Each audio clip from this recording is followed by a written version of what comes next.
What's up, guys? It's Robot Damashii action figure review time.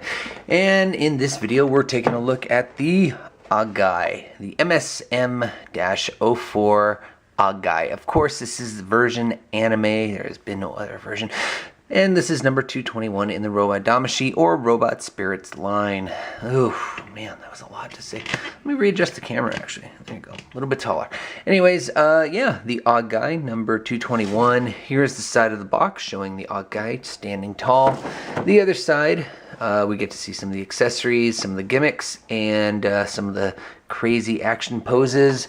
And the back of the box, we see just some scene reenactment scenarios you can play with this Acguy. I'm very excited about this figure. I love aquatic figures in general. So let's open the box, take the figure out, and see what we have to deal with. And I choose my words very, very carefully. When I said deal with, that is exactly what I'm doing. I'm dealing with this figure because I had such high hopes when I first saw the prototype photos and whatnot. And this is probably my favorite aquatic mobile suit in the 0079 line. Unfortunately, this thing is I'm already seeing some problems on this damn thing.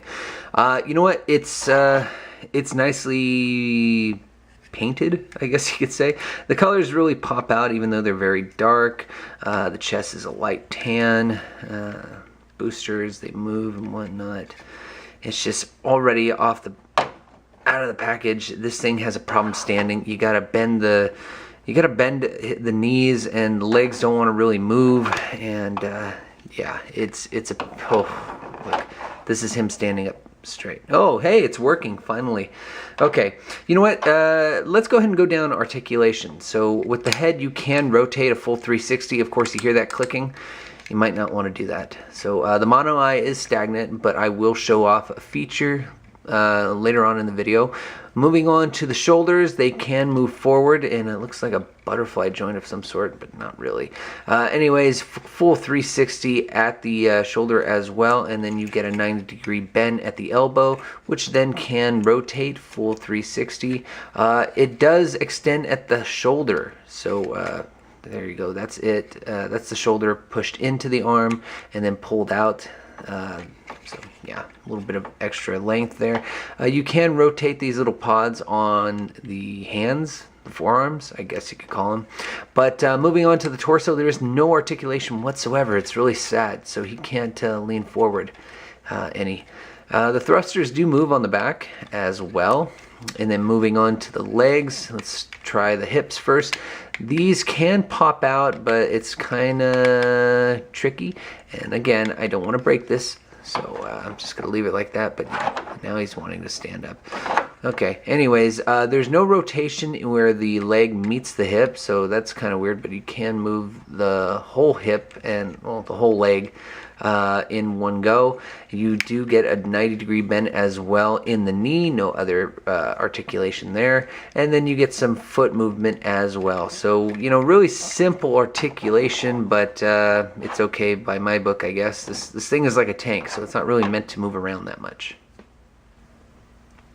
For accessories, you mainly get a lot of effect parts, and starting off with those effect parts, you get a nice little missile effect part being launched out of, I guess, either hand. Now, these are just like the other effect parts that come in the version anime line, where it comes with a simple peg and you insert it into whatever hole is, you know, able to hold it and not make it look weird.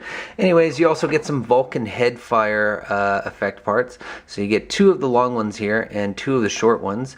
Okay, they're okay painted, or nicely painted, I guess. But yeah, you get two of those. I'll set those right there.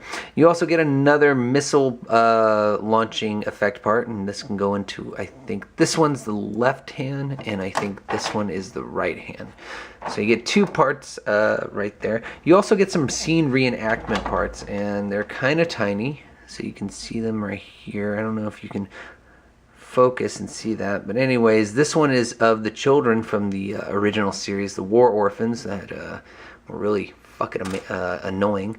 And then you also get this reenactment piece to show the Xeon pilots coming out of the Acguys. You also get an extending arm piece, which goes primarily on the right arm, and then you get this interchangeable hand, I guess, or claw you would call it, to show off the Acguy's dangerous claw arm. So very cool there, putting that off to the side. Another cool little thing is you can switch out the stagnant mono eye that's in the head for this clear piece, and then have this movable mono eye that's shown right here. Can't go too close to the camera, so there it is. Let's go ahead and show some of the effect parts on the Acguy, and then I'll show you the mono eye as well. And again, these are really easy to put on. You see the holes right there on top of the Acguy's head, and you simply insert to the peg there. And I'm just doing this like it has on the box. It's kind of weird looking that the Acguy is going to be kind of pointed down like so. But there you go. Now, to make things very clear, these pods, or these little caps on the hands here, they do pop off. So in order to use the 2 missile effect part or whatever, you actually pop this little cap off that's on the left hand, and you push inward 2 of the missiles, which are connected to each other. So there's 2, 4, 6 missiles total. You pop them out, and then you go ahead and insert this effect part like so. And there you see it. And then you put it back on the hand or the arm or whatever, and now it looks like he's firing 2 little missiles. And for the right hand, you go ahead and do the same thing, pop off that cap, and it's being difficult, there we go, and you go ahead and place this claw hand right on there as shown, and now you can actually put on the single missile with the smoky effect parts, and boop, there it goes. Very cool. I actually like this one the most. And since we already have the claw hand attached to the arm, let's go ahead and detach the whole arm so we can show this extra added extension piece. Now, this is what's really crappy about this figure, is that maybe it's just mine, but this fits really loosely on the tip. The hand does not want to stay on there, but really this whole arm does not move at all. The only thing you can do is rotate it at the shoulder, but that's not really any fun. So really this is only here to add an effect of him climbing like it's shown on the box, which was reenacting a scene from the anime, but really it's kind of useless. It doesn't move around. It's just kind of boring.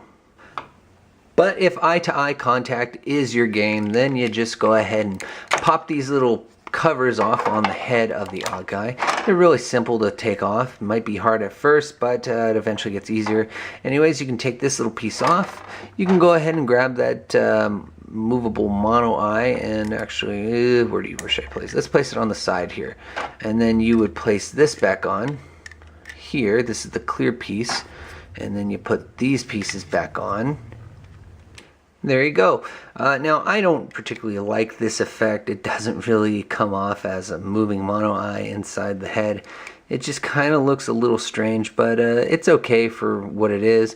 In fact, I think this is used to mostly reenact a scene from the show again. You grab the little clear effect part. I wouldn't call it an effect part, but you grab the little clear part showing off the war orphans.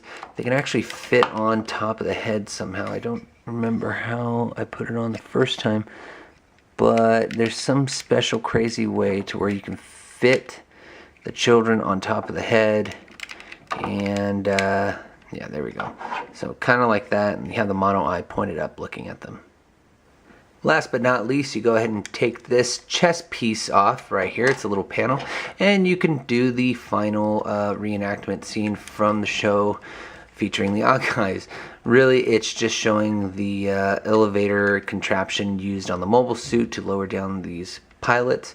It's okay. You can't really see that it's one solid clear piece of plastic that's been painted, but yeah, it does do the trick. Size comparison with another aquatic mobile suit, we have the Acguy right here. Pretty much the same height. And if we wanted to throw in another mobile suit, we go ahead and take a look at the Zaku 2 with the hardpoint action system going on. All pretty much around the same height, which I like. This one's a little bit shorter, but I think it's just because the Zaku 2 has a stubby head. But yeah, very cool. Let's move on to final thoughts.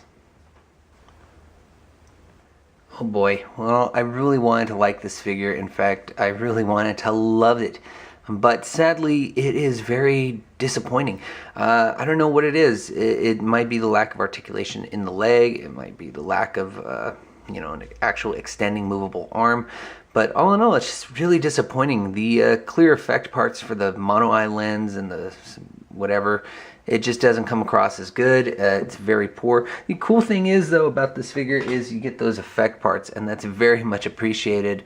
In fact, this is a lot of effect parts. Didn't really see that coming. But anyways, this figure's only cool as an army builder, and if you're a really huge fan of the Acguy. I'm a huge fan, so I had to get it. There's just no question about it. But all in all, it is kind of disappointing. So I would say pass normally, but if you're a huge fan and you're a completionist, then go ahead and snag it up. It's still on sale. I got mine from Ami for about 40 bucks. That seems to be the golden price for these figures. But anyways, thanks for watching, you guys. Hit the like or dislike, comment, do whatever you want. Hit subscribe as well, and I will see you guys later.